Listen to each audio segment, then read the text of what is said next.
자, 이번 강에서는 이제 법률행위의 요건 공부해 보도록 하겠습니다. 자, 민법은 이제 개인 간의 법률 관계를 규율하는 법이고, 법률 관계는 그냥 만들어지는 게 아니고 순서 세 가지가 있다 그랬어요. 법률 사실, 법률 요건, 법률 효과. 그다음 법률 요건을 크게 두 가지로 나누면 법률 행위와 법률 규정으로 나눈다. 그리고 법률 행위는 뜻이 뭐다? 의사 표시를 필수 불가결의 요소로 하는 법률 요건이다. 하여튼 법률 행위가 되려면 반드시 뭐가 있어야 돼요? 의사 표시가 꼭 있어야 되고, 법률 행위는 뭐 밑에 쓰여져 있어요? 법률 요건 밑에 쓰여져 있죠. 그래서 법률 행위는 어디에 해당한다? 법률 요건에 해당한다. 그걸 기억하시라 이거예요. 자, 그리고 법률 행위는 중요한 특징이 당사자가 뭐한 대로 법률 효과가 발생한다.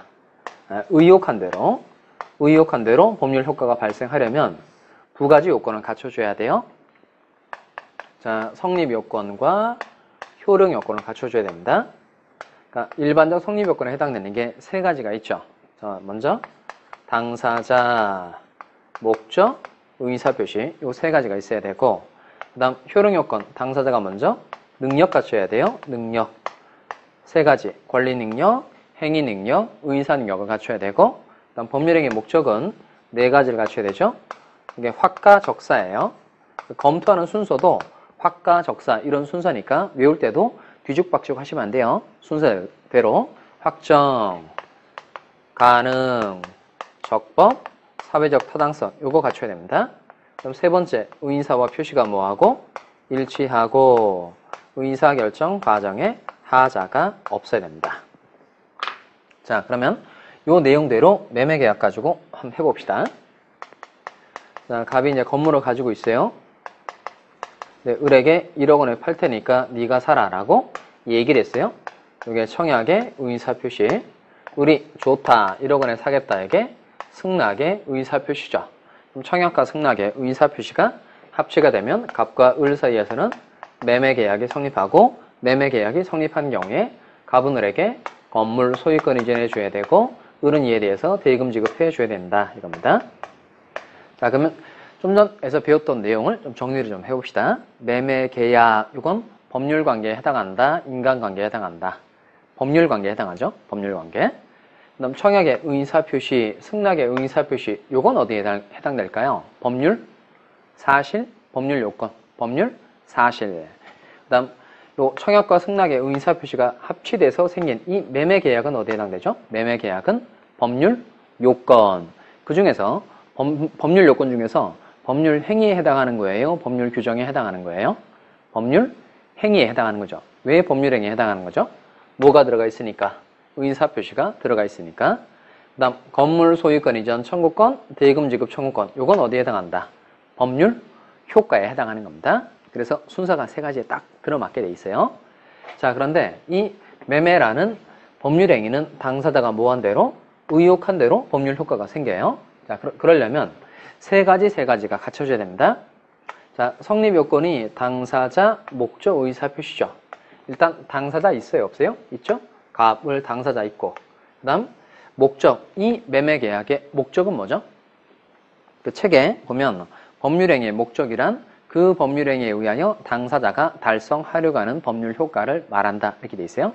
제가 그 기초과정에서 자료를 여러분에게 만들어 준 건 맞는데, 이 자료 내용이 중요한 게 아니에요. 자료 내용 중요한 게 아니고 여러분이 제 강의를 잘 듣는 게 먼저 필요한 부분이거든요. 그래서 제가 특별히 뭐 교재 어디를 봅시다라고 말하지 않는 이상 그냥 교재는 그냥 펴놓고, 그 다음 그 제목에다가 그 강좌 제목하고 제가 페이지를 제가 따로따로 적어 드리거든요. 그냥 참고만 하시고, 제가 특별히 교재를 봅시다 이런 내용을 말씀드리지 않으면 여러분이 계속 강의만 계속해서 보시면 됩니다.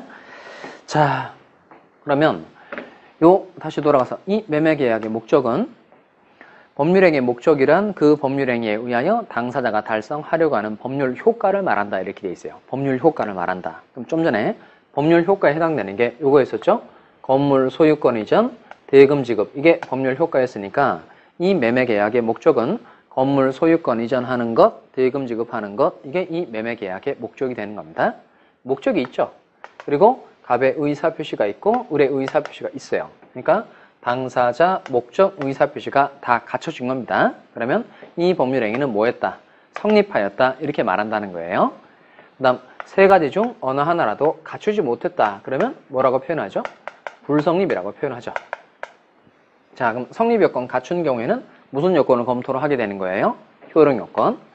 효력 요건에 해당되는 게 세 가지죠. 먼저 당사자가 능력을 갖춰야 돼요. 능력 세 가지가 권리 능력, 행위 능력, 의사 능력입니다. 권리 능력은 권리를 취득하거나 의무를 부담할 수 있는 추상적 지위 자격 능력을 말하는 건데, 그냥 간단하게 이해하면 권리 능력은 살아 있어야 한다 이 뜻입니다. 살아 있어야 한다. 즉 살아 있어야만 권리를 취득할 가능성이 있고 살아 있어야만 의무를 부담할 가능성이 있다는 겁니다. 권리 능력이 없는 경우도 있죠. 권리 능력이 없다 그러면 죽었다 이 말이죠. 그 대표적 예가 사자예요. 사자. 자, 죽은 사람. 그럼 죽은 사람은 뭐가 없는 거죠? 권리 능력이 없는 겁니다. 그런데 이 죽은 사람을 산 사람인 것처럼 해서 매매 계약을 체결했어요. 그러니까 이미 죽고 없는 사람인데 산 사람인 것처럼 해서 당사자로 만들어서 계약을 체결해 놨다는 겁니다. 그럼 그 계약은 성립인가요? 불성립인가요? 다시 죽은 사람을 산 사람인 것처럼 해서 매매 계약을 체결했어요. 그럼 이 계약은 성립이다, 불성립이다? 성립이죠. 성립. 보세요. 지금 제가 권리 능력 하고 있어요. 그러면 성립 요건 하고 있는 거예요? 효력 요건 하고 있는 거예요? 효력 요건 하고 있는 거죠. 효력 요건을 하고 있다. 이 말은 성립 요건은 이미 갖추었다, 못 갖추었다?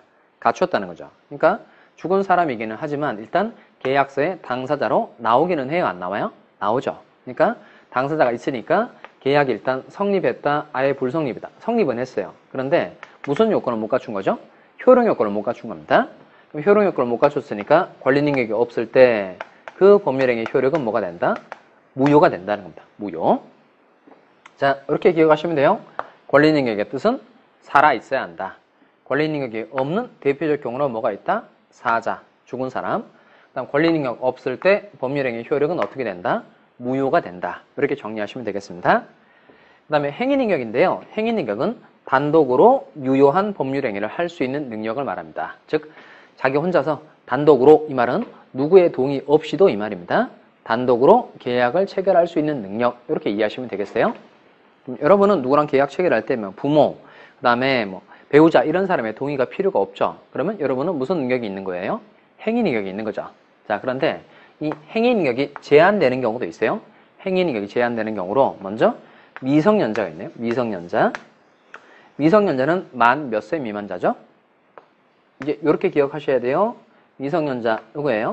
19세 미만자입니다. 과거에는 20세 미만자 이렇게 공부하면 됐었는데 이번 25회 시험부터는 19세 미만자 이렇게 하셔야 됩니다.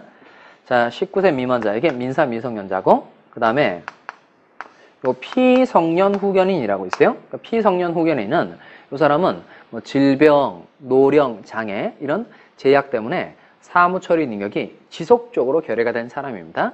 사무를 처리할 능력이 지속적으로 결여가 돼서 일정한 이해관계인이 법원에다가 청구를 해서 성년 후견 심판을 받은 사람, 이 사람을 피성년 후견인이라고 그래요. 피성년 후견인은 법정 대리인의 동의가 있든 없든 이 행위는 언제나 취소를 할 수 있어요. 자, 그 다음에 피한정 후견인이라는 게 있어요. 피한정 후견인. 일단 상황은 피성년 후견인하고 조금 비슷합니다. 질병, 노령, 장애 이런 사유를 통해서 제약이 생긴 거예요. 그리고 이 사람은 사무처리 능력이 조금 부족한 사람이에요. 피성년 후견인은 사무처리 능력이 지속적으로 결여가 된 사람, 피한정 후견인은 사무처리 능력이 부족한 사람, 이런 사람에 대해서 일정한 이해관계인이 청구를 해서 법원에 한정 후견 심판을 받은 사람, 이 사람을 피한정 후견인이라고 얘기합니다. 피한정 후견인은 법정 대리인의 동의 없이 법률행위를 하면 이거 기본적으로 취소를 할 수 있어요.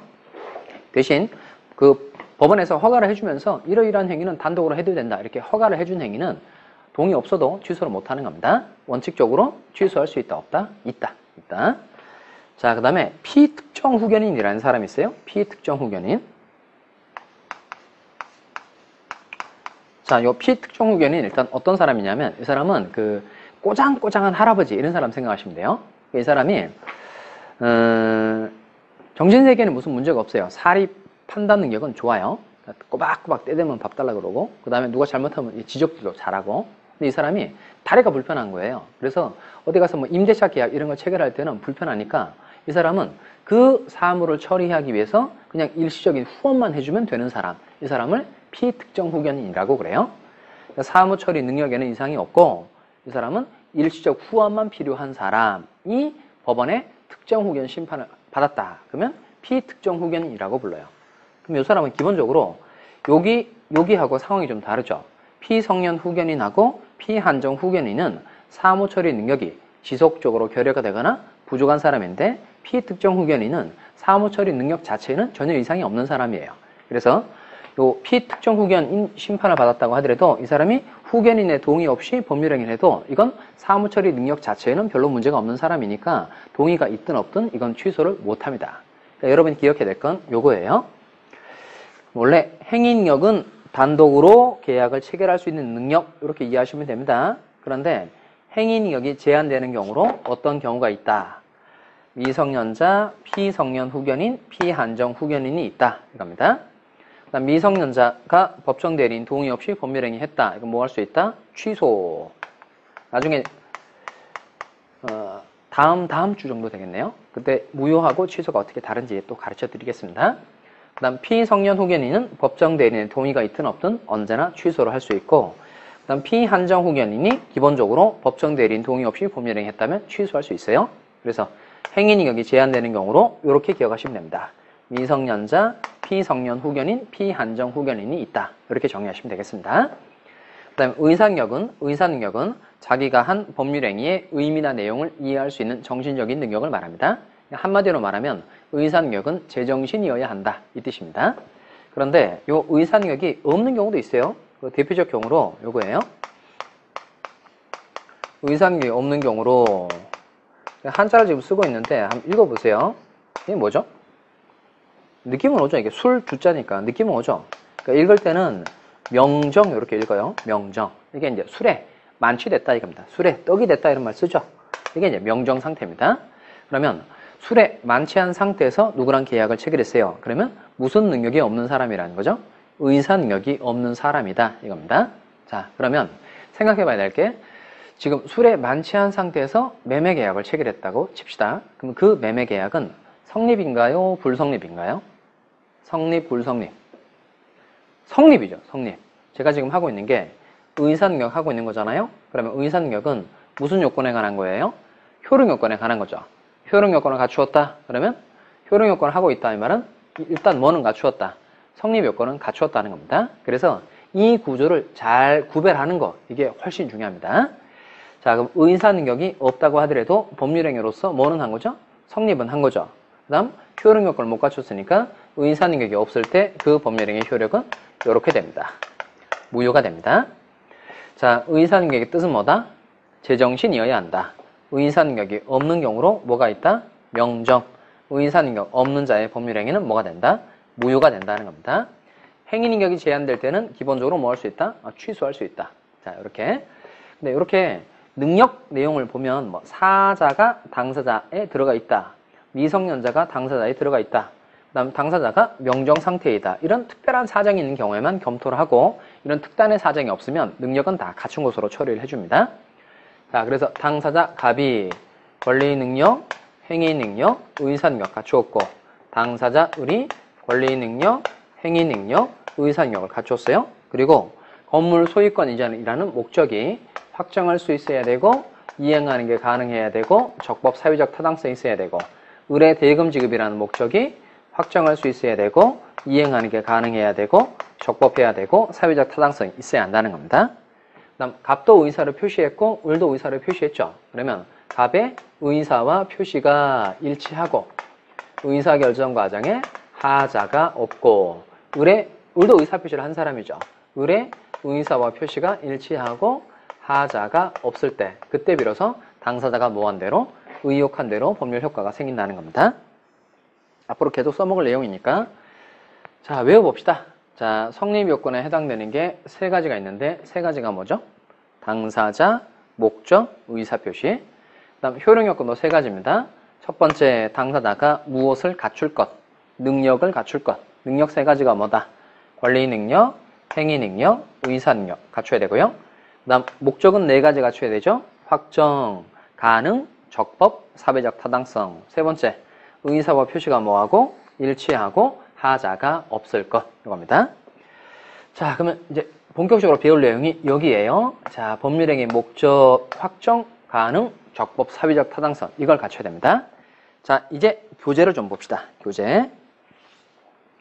자, 14페이지 봐봐요. 14페이지에 가시면 제3절에서 법률행위의 목적이라고 되어 있죠. 목적. 자, 거기에 서설 양가로 1번 봅시다.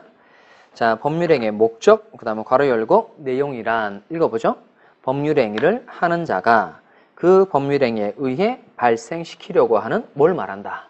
법률 효과를 말한다. 이렇게 돼 있죠. 그러니까 건물 매매계약 체결했다 그러면 갑은 건물 소유권 이전해 줘야 되고 을은 대금 지급해 줘야 되죠. 이게 효과죠. 그러니까 이 건물 매매 계약의 목적은 건물 소유권 이전하는 것, 대금 지급하는 것. 이게 건물 매매 계약의 목적입니다. 갑이 이제 을에게 네가 한강에 떨어진 시계를 찾아주면 내가 100만 원을 줄게 이렇게 얘기를 했어요. 그럼 이 계약의 목적은 뭘까요? 시계 찾는 거 100만 원 주는 거. 이게 이 계약의 목적이 되는 겁니다. 하여튼 법률행위의 목적 그러면 뭘 생각하면 된다? 법률 효과를 생각하면 된다는 겁니다. 자, 그런데 그 밑에 법률행위가 유효하기 위해서는 4가지가 갖춰져야 된다. 그래서 확가, 적사 이렇게 동그라미 해두세요. 확정, 가능, 적법, 사회적 타당성. 그 다음 한 줄은 쭉 다음에 줄합니다. 이 중 어느 하나라도 결한 경우, 갖추지 못한 경우에 그 법률행위는 뭐로 된다? 무효로 된다. 불성립이다 이러면 틀려요. 무효로 된다라고 얘기됩니다. 아까 무효하고 불성립은 같다, 다르다? 다르다 그랬죠.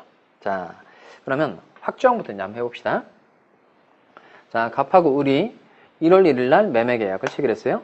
매매계약 체결한 시점이 1월 1일이에요. 1월 1일이고 자, 그리고 3월 1일에 건물 소유권 이전하고 대금 지급해 주기로 이행기를 정했어요. 자, 그러면 지금 매매계약 체결한 시점이 1월 1일이에요. 그리고 소유권 이전 날짜가 3월 1일입니다. 건물 소유권 이전 대금 지급 3월 1일이에요. 자, 그럼 일단 바라 하나 맞춰봅시다. 자, 계약 체결 시에 대금의 액수, 지급 시기, 장소, 방법 등이 구체적으로 확정되어야 한다. 다시 계약 체결 시에 대금의 액수, 지급 시기, 장소, 방법 등이 구체적으로 확정되어야 한다. 이러면 O예요? X예요? X입니다. X. 자, 근데 처음 공부하는 사람은 오히려 O 이렇게 얘기하는 게 정상인데요. O 이렇게 얘기하면 아, 이 사람 처음 공부하는 사람이고 X 이렇게 얘기하면 이 사람 전에 공부한 적 있는 사람이고 이거거든요. 그러니까 왜냐하면 이 질문을 받으면 사람들이 그럼 실제 계약을 어떻게 체결하지? 이걸 생각하거든요. 그럼 실제 계약은 계약 체결할 때 아파트 뭐 30평대를 팔았어요? 그러면 계약 체결할 때 3억 정하죠. 대금 3억 이렇게 정하고 그 다음에 계약금 언제 주고 중도금 언제 주고 잔금 언제 주고 대금 지급 시기 정하죠. 그리고 어떻게 줄지, 현금으로 줄지, 뭐 수표로 줄지, 다른 거 어음으로 줄지 다 정하죠. 그러니까 보통의 계약은 다 계약 체결한 그 시점에 대부분의 내용을 다 정해요. 그런데 반드시 법적으로 그렇게 해야 되느냐? 그건 아닙니다. 제가 횟집에 갔어요. 횟집에 갔는데 거기에 보니까 자연상 광어 이렇게 돼 있는 거예요. 그냥 일반 양식 광어는 뭐 이마트 같은 데 가면 뭐 9,800원 이렇게 팔잖아요. 금액이 정해져 있단 말이에요. 근데 자연산 광어. 이건 물량도 별로 없으니까 이건 잡아올 때 그 시가에 따라서 결정하니까 그 메뉴판에도 그냥 금액이 안 쓰여져 있고 시가 이렇게 돼 있죠. 시가. 그러니까 이건 뭘 말해주고 있는 거냐면 계약 체결할 때 대부분은 금액이 다 정해져 있겠지만 그냥 대금을 정할 수 있는 표준만 마련해 두고 그 시점에 시가에 따라서 돈을 계산하는 것도 우리가 해요, 안 해요? 하죠. 그러니까 이걸 말하는 거예요. 확정은 대부분은 계약 체결 시에 다 확정이 되어 있는 경우가 대부분이지만 반드시 그렇게 해야 되는 건 아니고 언제까지 확정할 수 있으면 된다. 이행기까지 확정할 수 있으면 된다는 겁니다. 계약 체결 시에는 그냥 대금을 정할 수 있는 표준 이런 것만 마련을 해두면 되고 구체적으로 확정은 언제까지 확정할 수 있으면 된다. 이행기입니다. 그러니까 여러분은 하나만 기억하시면 됩니다. 자, 먼저 요 확정에서요. 확정은 언제까지 확정할 수 있으면 된다. 이행기까지 확정할 수 있으면 된다. 요거 기억하는 겁니다. 요거. 자, 그러면 이행기까지 확정할 수 있으면 이거 효력 요건 갖춘 거죠. 그럼 이 계약은 뭐가 될까요? 효력 요건을 갖춘 거니까 요거 유효하게 되죠. 유효. 자, 그 다음에 이행기에 와서도 도대체 어떻게 뭘 하고자 하는지 도저히